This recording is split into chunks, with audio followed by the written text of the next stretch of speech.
Halo pemirsa setia Jember 1 TV dimanapun Anda berada, bagaimana kabar Anda? Bahagia sekali saya Desi Suyatno dapat kembali hadir menemani aktivitas Anda. Pemirsa, banyak sekali kejadian yang telah terjadi di Jember selama sepekan, dan tim redaksi kami berhasil mengemasnya dalam Tajam Sepekan.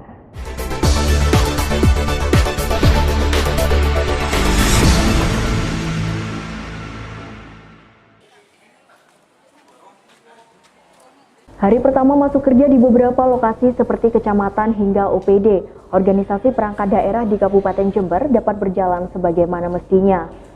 Hal ini dibuktikan dengan sidak yang dilakukan tim gabungan Pemkab Jember dari Badan Kepegawaian Daerah, Bagian Humas, dan Satpol PP. Tim hari ini dibagi beberapa orang yang menyebar ke seluruh wilayah di Kabupaten Jember. Untuk tim yang dipimpin oleh PLT Kabag Humas menyisir dari Kecamatan Arjasa, yang wilayahnya jauh dari jangkauan kota. Di Kecamatan Arjasa tidak ditemukan ASN yang izin maupun tidak masuk kerja. Pelayanan tetap berjalan sebagaimana mestinya. Namun beberapa warga yang tidak mengetahui bahwa pelayanan libur beberapa hari sempat membuat mereka bolak-balik kantor kecamatan. Salah satunya Yasin, warga Kecamatan Arjasa yang hendak mengurusi surat keterangan keluarganya yang sakit. Dirinya tidak mengetahui jika pelayanan libur selama masa Lebaran ini. Namun dirinya hari ini mengeluhkan camat yang tidak hadir lebih awal dan harus menunggu selama 1 jam. Keperluannya Pak? Itu mesin apa namanya itu? Rujukan ya. Rumah sakit Pak. Gimana Pak selama pelayanan di sini? Kan ini hari pertama gitu. Ada keluhan nggak? Ya ada keluar. Kenapa Pak? Ya Pak Camatnya nggak ada. Pak Camatnya nggak ada? Iya, minta tanda tangannya itu. Sudah nunggu dari tadi? Iya, 3 kali saya kesini. Oh, sudah 3 kali? Iya, kemarin ya sama Sabtu itu. Ini untuk pelayanan seperti apa ini Pak? Ya baik ya. Baik. Iya. Nunggu lama ini tadi ngurusnya Pak? Iya. Dari jam berapa Pak? 1 jam. 1 jam. Tapi dilayani ya? Iya. Selain di kantor kecamatan, sidak kali ini juga dilakukan di OPD yang melakukan pelayanan seperti Dinas Kependudukan dan Catatan Sipil. Kantor Dispenduk Capil hari ini ramai oleh warga yang hendak mengurus surat-surat kependudukan. Tim juga masuk ke dalam ruangan-ruangan kerja yang ada di lantai 2. PLT Kabag Humas Pemkab Jember, Herwan Agus Darmanto, mengatakan memang ada beberapa kursi dan ruangan yang kosong. Namun mereka semua ini menghadiri undangan halal bihalal yang diselenggarakan di Pendopo Jember. Setelah selesai acara, seluruh pejabat kembali ke kantornya masing-masing. Sidak kali ini Pak? Ya, dari beberapa lokasi Pak? Dari beberapa lokasi ini alhamdulillah seluruh PNS masuk semua.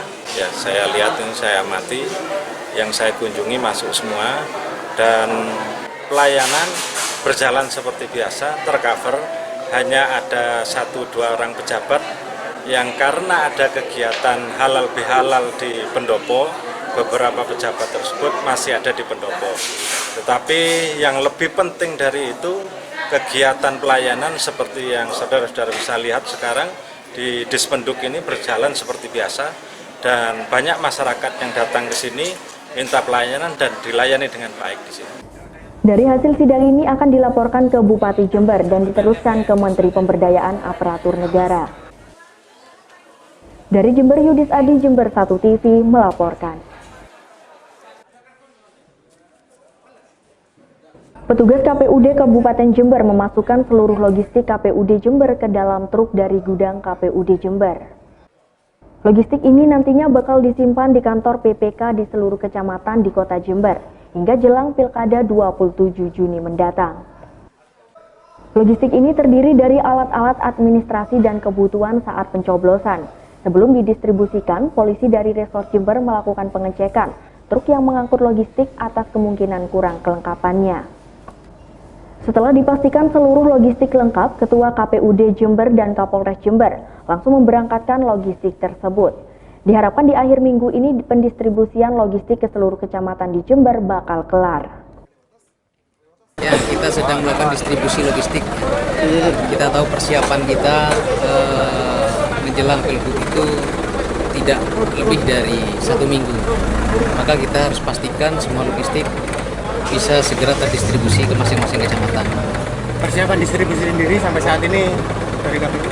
Ya, hari ini dari tingkat kabupaten ya sudah siap kita distribusikan ke masing-masing kecamatan. Kita pastikan sampai dengan besok atau maksimal ya lusa itu semua sudah ada di masing-masing kecamatan. Pendistribusian logistik pemilu ini dalam pengawalan ketat pihak kepolisian Resort Jember. Hal ini untuk menjaga bila mana terjadi kejahatan saat dilakukan pengiriman. Dari Jember, Yudis Adi, Jember 1 TV melaporkan.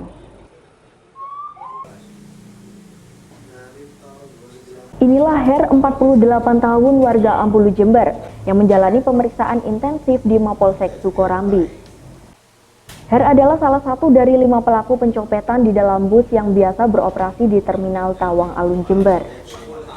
Modus pelaku dengan berpura-pura sebagai penumpang. Saat penumpang lengah, pelaku mengambil barang berharga korban. Hasil curian tersebut dijual kepada pelaku Wah. Selain menangkap pencopet, polisi juga menangkap Wah yang biasa menjadi penadah yang merupakan pegawai negeri sipil. Dan tadi malam semua pelaku sekitar ada 5 orang. Kemudian kita amankan, semua ada di Polsek Sukorambi dan sementara kita periksa. Modus pencuriannya itu di terminal di Tawang Alun, itu pencopetan yang biasa dilakukan oleh sekitar Tawang Alun. Dan keterlibatan PNS ini, Nen?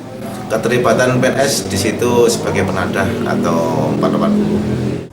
Sementara itu dari tangan polisi menyita barang bukti sebuah handphone.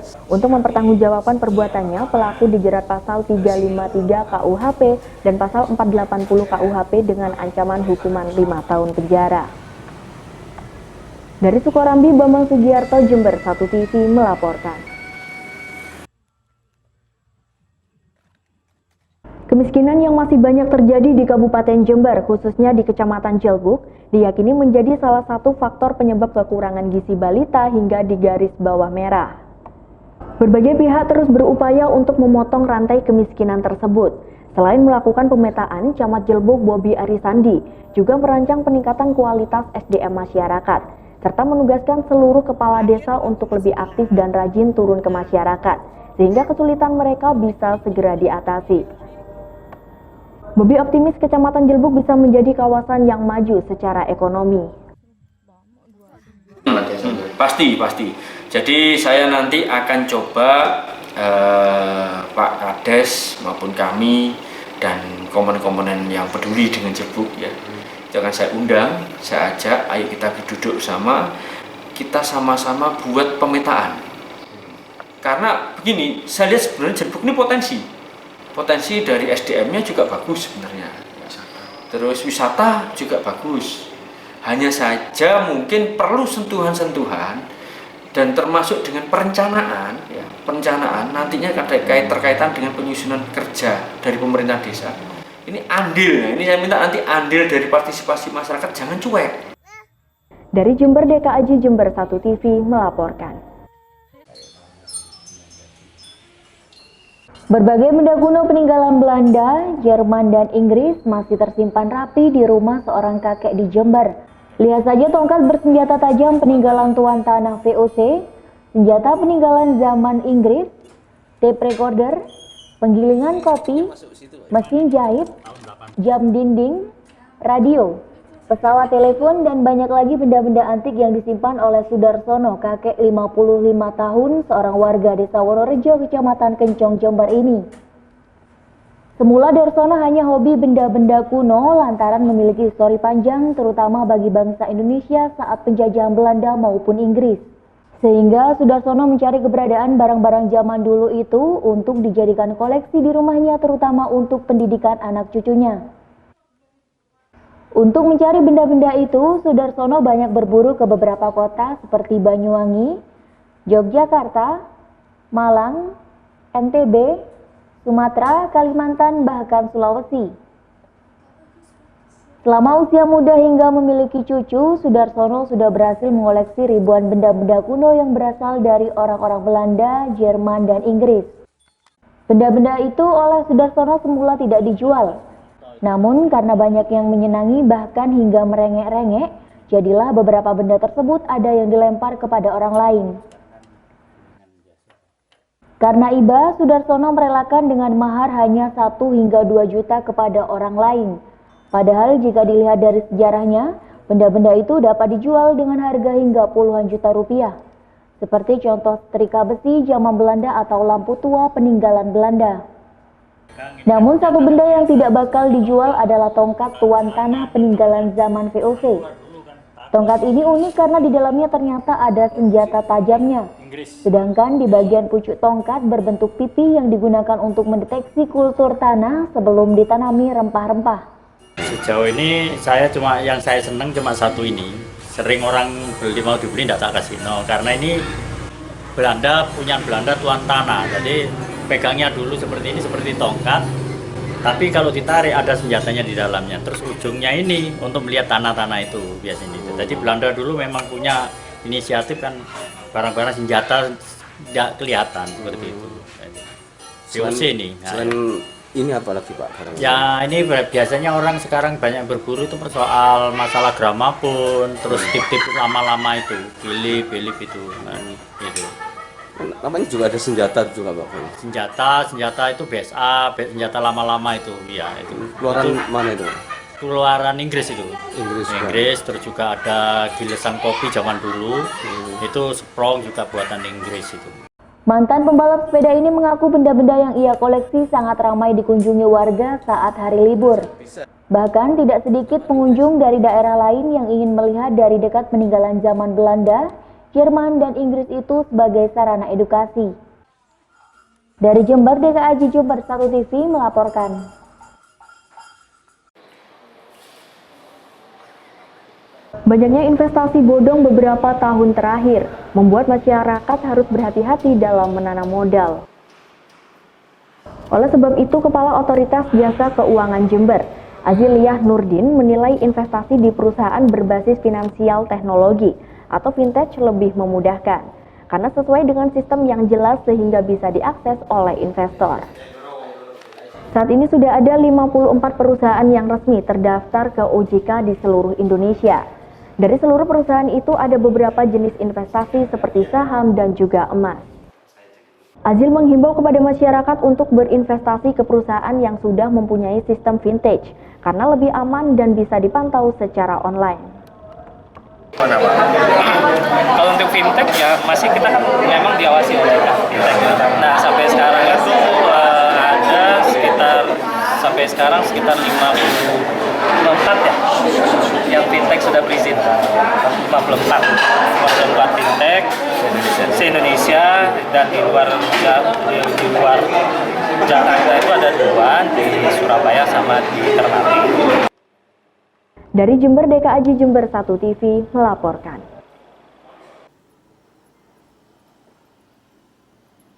Kelembutan dakwah yang dipraktekkan oleh beberapa ulama di Jember dan sekitarnya ternyata membuat sejumlah umat non-muslim semakin yakin untuk masuk Islam dan menjadi seorang mu'alaf. Karena biasanya dakwah yang dilakukan oleh oknum ulama dinilai ada yang memakai cara-cara yang agak keras, seperti menghakimi orang-orang kafir dengan kata-kata kasar. Metode semacam ini tentu tidak disukai atau bahkan membuat orang non-muslim semakin membenci Islam. Menurut Kepala Penyelenggaraan Syariah Kemenak Jember Muhammad Muslim, jumlah mu'alaf di Kabupaten Jember memang sudah mencapai sekitar 400-an. Bahkan angka tersebut kian bertambah secara signifikan. Di Masjid Muhammad Cengho saja selalu ada mu'alaf baru setiap bulannya. Masjid tersebut kini memiliki sekitar 40 orang jamaah muslim Tionghoa. Mereka belajar Islam secara intensif di masjid unik tersebut. Karena memang di sini adalah kita menggunakan penerapan Islam yang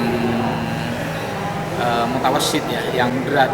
Jadi semua pemahaman keislaman yang kita terapkan di sini adalah Islam yang rahmatan lil alamin. Jadi yang jauh dari kategori radikal dan liberal. Jadi memang kita betul-betul mencoba menyampaikan ajaran-ajaran keislaman yang moderat atau mutawassit. Itu menjadi daya tarik tersendiri bagi teman-teman daya tarik yang Tionghoa. sangat luar biasa. Buktinya hampir setiap bulan ada mualaf yang ikrar di masjid ini. Perjalanan spiritual para mualaf ini tentu mengalami sekian banyak tantangan pertentangan dari keluarga yang terkejut. Namun, melalui perubahan sifat yang lebih baik dengan akhlak mulia, para mualaf ini secara perlahan dapat diterima oleh keluarga. Bahkan tidak jarang mereka saling membantu dalam ibadah sebagai bentuk kerukunan beragama. Saya pertama kali ikrar walaf di Pondokan Sumber Beringin. Orang tua papa mama masih Buddha, kakak pertama Kristen, kakak kedua Katolik, saya Islam, istri Buddha, anak-anak saya juga masih Buddha, dan mertua masih Buddha. Jadi beraneka ragam lah. Di keluarga sendiri rukun ya? Sudah. Bentuk-bentuk kerukunan sendiri seperti apa di dalam keluarga itu? Ya dalam artian kalau masalah tentang ibadah semua sudah mendukung. Untuk dalam bulan Ramadan ini untuk makanan sahur maupun berbuka puasa itu kita tetap kumpul keluarga. Jadi keluarga tetap menghormati pada saat buka bersama, pada saat buka baru makan bersama.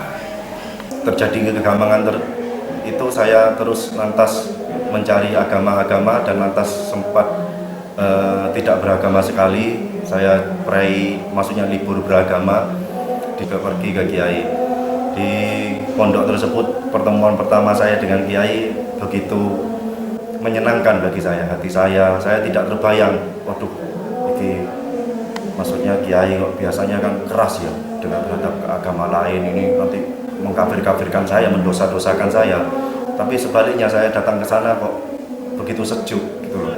Sehingga beberapa kali saya ke sana akhirnya saya memutuskan untuk ikrar menjadi masuk Islam. Dari Jember, Tim Liputan Jember 1 TV melaporkan.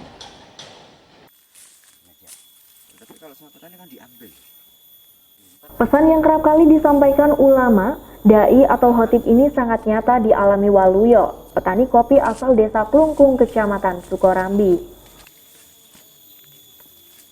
Pria berusia 52 tahun ini tak juga menjadi kontraktor bangunan seperti dia cita-citakan sewaktu sekolah dulu, melainkan menjadi petani kopi di desa di lereng pegunungan Argopuro. Di tengah perjalanan menjadi petani kopi, Waluyo merasa yakin mendapat hidayah dari Allah dengan diberi metode cepat memahami arti dan makna Al-Quran. Metode itu dia dapatkan dari seorang ulama di desanya, lalu dikembangkan sendiri setelah 2 tahun mempelajarinya dari Lembaga Pendidikan Ilmu Quran atau LPIQ, Masjid Istiqlal Jakarta yang pernah memberikan pengajaran di desanya. Jadi kalau biasanya metodenya ini pertama targetnya itu adalah mengenal kosakata. Jadi saya ajari dulu memisah per kata itu. Jadi nanti selengkapnya kalau menyangkut masalah teknis metode pembelajaran itu ada materinya, ada materinya sendiri. Iya. Seperti itu. Iya. Iya, kalau ngajarnya saya di tempat-tempat, ya kadang di masjid, di musola, ya kadang di kantor, di rumah, gitu, di rumah-rumah. Tetapi sifatnya yang kelas. Santrinya dari mana aja? Kalangan apa aja, Pak? Kalau untuk pesertanya itu sebetulnya kalangan umum. Yang syaratnya itu di atas usia SMA. Ya, jadi di program saya ini hanya menjaring di atas usia SMA. Kalau SMP masih bisa ada kemungkinan untuk masuk ke pondokan, ke pondok. Jadi yang belajar ke saya itu syaratnya memang usia SMA. Jadi anak kalau sekolah SMA tidak mungkin mondok sudah. Gitu. Metode yang diterapkan Waluyo tersebut benar-benar mudah dicerna berbagai kalangan. Hal ini terbukti dari padatnya jadwal Waluyo mengajarkan Quran dengan metodenya kepada kelompok-kelompok pengajian yang ada di kota Jember, mulai dari masyarakat hingga kalangan akademisi. Sementara itu, para santri Waluyo yang kebanyakan muslim berusia parubaya hingga lanjut usia, mengaku dengan metode Waluyo ini sangat memudahkan mereka untuk belajar Al-Quran. Dari lereng pegunungan Argopuro, Yudis Adi, Jember 1 TV melaporkan.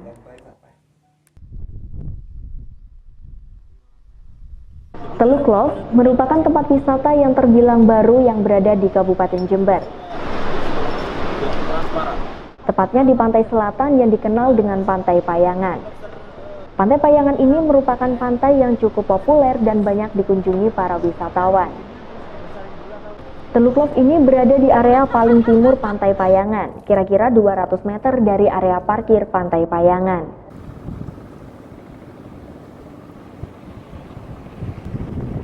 Keindahan Teluk Love ini bisa Anda saksikan dari atas bukit yang dikenal dengan nama Bukit Domba.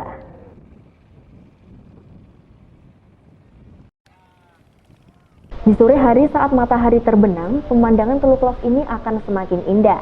Terpaan angin pantai akan membuat Anda tenggelam dalam kedamaian. Karena wisata ini menyuguhkan nuansa romantis sesuai dengan namanya. Maka tidak heran jika banyak para muda-mudi berpasangan yang mendaki untuk menyaksikan indahnya Teluk Love tersebut. Dari Pantai Payangan, Tim Liputan Jember 1 TV melaporkan.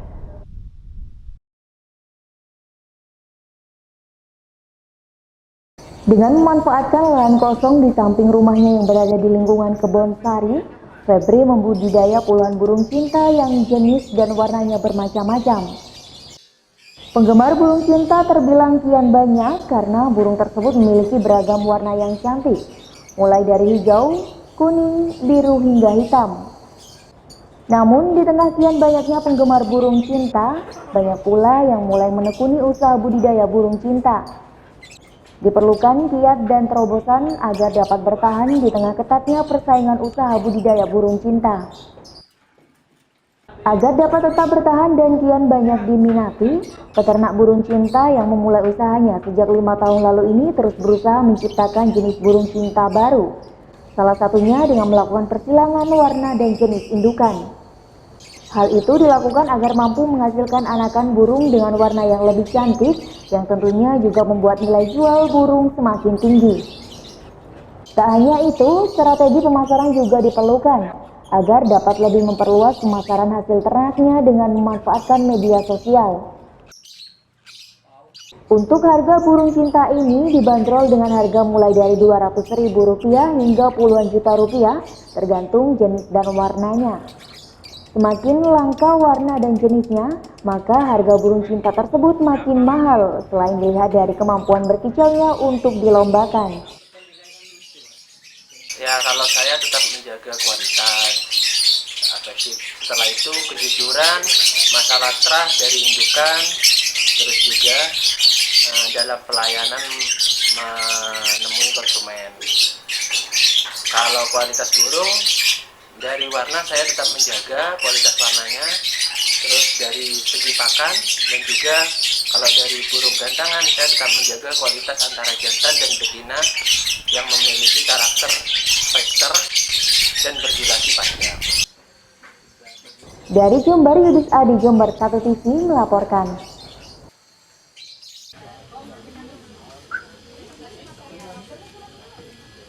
Batik tulis ini diproduksi oleh ibu-ibu di Desa Wonoasri, Kecamatan Tempurejo, yang merupakan desa penyangga Taman Nasional Meru Betiri.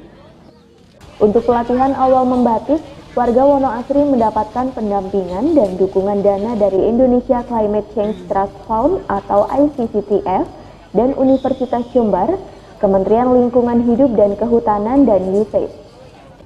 Batik Meru Betiri ini menjadi khas karena dalam pewarnaannya menggunakan pewarna alami tanpa menggunakan bahan kimia. Seperti menggunakan akar dan batang pohon mangrove, daun jati, tumbuhan putri malu yang seluruhnya tersedia di sekitar kawasan Meru Betiri. Sementara itu untuk motifnya seperti motif bunga rafflesia, cabai Jawa, elang Jawa, renggiling, dan macan tutul. Salah satu dosen UNED yang juga menjadi pendamping warga Wonoasri, Luputu Suciati, berharap melalui program ini dapat menumbuhkan rasa cinta alam terhadap masyarakat sekitar hutan, serta tetap menjaga ekosistem yang ada di dalam hutan sehingga kehidupan flora dan fauna tetap terjaga. Program ini juga sebagai langkah membantu menambah penghasilan masyarakat. Membatik oleh ibu-ibu di Desa Wonoasri ini merupakan bagian dari program pemberdayaan yang dibiayai oleh Bappenas USAID, dan uniknya membatik yang dilakukan oleh ibu-ibu ini menggunakan pewarna alam. Jadi pewarna alamnya menggunakan bahan-bahan yang ada di sekitar desa dan di Taman Nasional Meru Betiri. Sehingga yang digunakan antara lain seperti pohon teger yang di hutan, Joho, Sono, kemudian yang di sekitar Desa Wonoasri ini seperti daun putri malu, daun mangga, sehingga ini menghasilkan beberapa motif dan warna yang khas. Adapun kaitannya dengan pelestarian ekosistem, kita berusaha memberikan edukasi ke masyarakat supaya mencintai alam sekitar dengan mengangkat topik-topik flora dan fauna endemik yang ada di Wonoasri, di Meru Betiri. Sementara itu, salah satu warga Submini Wardani mengaku senang dengan adanya pelatihan membatik ini. Selain memberikan rasa kebanggaan tersendiri dengan membatik ini, ibu-ibu sekitar hutan juga mampu menghasilkan penghasilan sendiri. Kedepan, dirinya akan terus menambah motif batik. Dengan banyaknya motif, diharapkan mampu memberikan pilihan yang banyak kepada pembeli. Manfaat yang pertama itu apa? Kebanggaan, kesenangan dalam hati itu kan nggak bisa dibayar, ya nggak bisa dilukiskan, nggak bisa diucapkan. Hanya itu yang nomor satu. Yang kedua, finansial.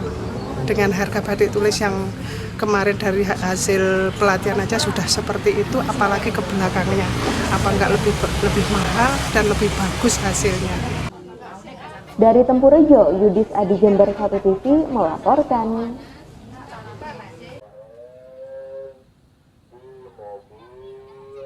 Nampak suasana nyaman saat malam hari di kedai Cak Sukri yang ada di sekitar Pantai Watu Ulo. Sangat menarik perhatian bagi para pengunjung penikmat kuliner karena di kedai Cak Sukri ini mempunyai konsep ala di Jimbaran, Bali dengan meja-meja yang menghadap ke pantai selatan. Pengunjung banyak memilih waktu malam hari untuk mengunjungi kedai Sukri ini karena suasananya lebih nyaman, ditambah lagi sinar bulan yang membuat menambah daya tarik tersendiri bagi pengunjung. Para pengunjung yang datang ke tempat ini kebanyakan mereka menyantap sajian sup ikan betet biru dan merah dengan rasa khas yang cukup pedas dan cocok disantap di malam hari dengan keluarga maupun pasangan Anda dengan pemandangan pantai. Sekali untuk makanannya dan juga didukung oleh suasana pantai yang sangat indah dan juga nyaman, juga sangat enak sekali. Ini konsepnya kan tidak jauh dari kayak di kota Bali gitu. Iya. Sangat masuk sekali karena hampir sama di Bali. Jadi kita tidak usah jauh-jauh ke Bali. Di sini pun kita sudah ada seperti di Bali. Di kedai Cak Sukri ini tak hanya menyajikan sup ikan betet pedas saja, namun juga ada sate gurita yang mempunyai aroma masakan yang sangat lezat dan dagingnya sangat kenyal. Selain itu, juga ada lobster dengan bumbu merahnya ini juga sebagai menu favorit di tempat ini, sehingga banyak digemari oleh para anak-anak remaja. Kedai Sukri ini sengaja dikonsep mirip restoran di Jimbaran, Bali dengan tatanan meja-meja yang langsung menghadap ke Pantai Watu Ulo. Ceritanya, Mas. Jadi saya membuat kedai ini, kemudian membuat konsep kayak di Jimbaran. Jujur, saya memang pernah melihat Jimbaran ya, jadi sangat menarik sekali. Jadi saya kepingin bahwa di Jember ini juga muncul ya, meskipun wisata ini sudah dianggap Watu Ulo ya, dianggap tinggal sejarah, tapi saya kepingin bahwa Watu Ulo ini bisa meningkat ya, bisa munculkan daya tarik kepada pengunjung sehingga Watu Ulo bisa berkembang lagi seperti dulu. Itu keinginan saya. Dari Pantai Watu Ulo, Bambang Sugiarto, Jember 1 TV melaporkan. Ikan lele sangat digemari oleh masyarakat Indonesia. Selain mudah dibudidayakan, dagingnya pun mudah untuk diolah menjadi berbagai jenis masakan. Menu seperti lele goreng, lele penyet atau lele pedas sudah umum dikonsumsi oleh masyarakat. Nah, di Cafe Metrik Jember ini terdapat berbagai menu olah lele yang cukup unik, seperti nugget lele, lumpia lele, sate lele, siomay lele, serta lele crispy lada hitam. Salah satunya yang cukup unik yakni lele crispy saus lada hitam ini. Olahan berbahan dasar lele segar dan bumbu dapur serta bumbu rahasia ini memberikan sensasi berbeda dalam mengkonsumsi ikan lele. Apalagi ditambah dengan saus lada hitam serta dipadukan dengan salad sangat menggugah selera. Di tahap awal lele segar dibersihkan dan langsung disila diambil dagingnya saja.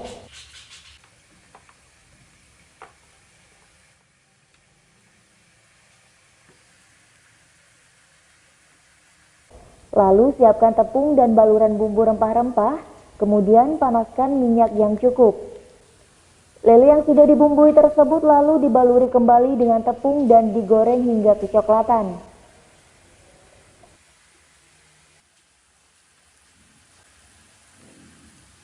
Lele yang telah digoreng tersebut lalu diangkat dan ditata di atas piring penyajian, lalu disiram dengan saus lada hitam dan sebagai pelengkap salad dan mayones. Olahan ini pun sangat digemari oleh masyarakat sebab tak hanya enak, namun juga bergizi dan bebas kolesterol sehingga aman bagi tubuh. Mbak pesan menu apa ini? Saya pesan lele crispy lada hitam. Rasanya gimana? Rasanya dagingnya lembut, untuk kulitnya renyah banget, terus bumbunya juga kerasa ladanya, dan bumbunya juga gurih. Kerap menikmati sajian Iya. pada waktu apa sih? Biasanya kalau makan-makan seperti ini untuk kayak ngajak teman itu cocok banget, jadi bisa makan bareng-bareng gitu. Menurut Lucy, di tempatnya memang menjual berbagai olahan lele. Selain masakan di tempatnya juga menyediakan olahan dalam bentuk kering atau camilan. Sehingga lele bisa dinikmati di mana saja dan berbagai macam jenisnya. Saya menjual khusus produk spesial dari ikan lele. Jadi kita nggak jual yang lain, khusus produksi dari ikan lele dibuat variasi dan inovasi supaya banyak orang mau yang tadinya tidak suka sama lele menjadi suka. Dikemas dalam produk apa? Dikemas dalam produk, kita ada kafe, jadi dikemas dalam produk basah, ada crispy lele lada hitam, kemudian ada nugget lele, siomay lele, kemudian ada lumpia lele, terus kemudian ada siomay Pandalungan, kemudian ada lagi sate lele, kemudian ada apa namanya crispy lele lada hitam tadi. Terus ada yang kemasan kering-kering, jadi bisa dikirim kemana-mana. Kebetulan saya jualnya online, jadi ada abon, ada stik duri, ada stik, ada keripik, ada pastel, ada lumpia, kemudian ada widaran, jadi macam-macam supaya orang tahu bahwa lele itu sebenarnya makanan yang bergizi tinggi dan non kolesterol. Permintaannya gimana? Kalau selama ini kita kalau yang kering-kering kan online, jadi jualnya kemana-mana, jadi sampai Surabaya, Jakarta, keluar Jawa, bahkan kadang keluar negeri tergantung permintaan dari pembeli. Bagi Anda yang penasaran tentang masakan dan olahan lele ini, langsung saja datang di Cafe Metrik Jalan Letjen Sutoyo Jember, dan Anda tak perlu merogoh kocek dalam-dalam. Sebab berbagai olahan ini harganya cukup bersahabat di kantong mulai dari 7.000-an per porsi. Dari Jember, Yudis Adi, Jember 1 TV melaporkan. Sayang sekali pemirsa, informasi tadi sekaligus menutup jumpa kita hari ini dalam Tajam Sepekan. Anda dapat menyimak informasi tadi melalui website kami di www.jember1tv.co.id atau Anda dapat mengunduh aplikasi Jember 1 TV melalui Play Store. Saya Desi Silma bersama kerabat kerja yang bertugas pamit undur diri dari hadapan Anda. Terima kasih atas kebersamaannya, sampai jumpa dan salam 1 TV.